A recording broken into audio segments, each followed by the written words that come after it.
ও তো ফের চলে এলে। তো গাইস কেমন আছো গাইস? আজ গাইস ফের আমি মিনি ব্লগ শ্যুট করতে গাইস লেগে গেলাম গাইস। সবাই ফার্স্ট শ্যুট করতে দিলাম আমাদের মোমো, স্টিম মোমো থেকে গাইস। স্টিম মোমোটা গাইস খেয়ে আমি একটাই জিনিস জানতে পারলাম সবার প্রথম কথা, যে স্টিম মোমোটা কখন আর খাবো না গাইস। একদম বেকারের টেস্ট ছিল গাইস, একদম বেকার। এর টেস্টটা ঠিক করার জন্য আমি করলাম একটি আমুল কুল, মানে এই জিনিসটা পুরো মুখটা এয়ারপোর্ট ঠিক করে দিল ওই বেকার মোমো থেকে গাইস। এটা অনেক ভালো। তারপর গাইস চলুন ফুচকার দোকানে গাইস এবারে আমি দই ফুচকা একটু টেস্ট করে দেখি, দই ফুচকা কেমনি একটু টেস্ট করা যাক কেমনি।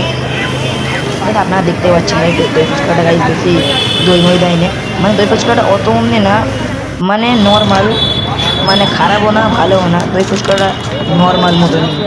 চলবে তো দই ফুচকাটা ফিনিশ করে যাই এবারে অন্যদিকে গাইস।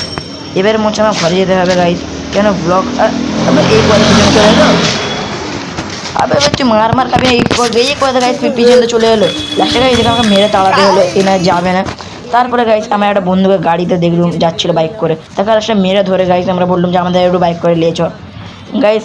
আমরা এবার বাইক করে বেরিয়ে গেলাম। লাস্টে ও আমাদেরকে বললো যে তোরা আমার সাথে কখনো কথা মতা বলবি নি। কেন গাইস ওকে কেন এইসব বলতেছে, কিন্তু পিছনে দেখতে এই গাইস বাইকলে হিরো হন্ডাগিরি করতেছে। লাস্টে গাইস কিছু করার ছিল না, এর কালা ধরে বললাম যে এরপরে এমনি করলে তোকে মারবো। তো এবারে গাইস ফাইনালি লাস্ট মোমেন্টে এবার মাউন্টেন ডিউ খেলাম, কেন পেটটা অনেক ভারী মতন হয়ে গেছিলো। মাউন্টেন ডিউ খেয়ে পেটটা একটু হালকা করলাম। আর মাউন্টেন ডিউ তো সবাই জানো টেস্টটা কিনে। তো গাইস এবারে ফাইনাল গাইস ব্লগটাকে এন্ড করি, তোমরা করো সাবস্ক্রাইব। আর গাইস বাই বাই।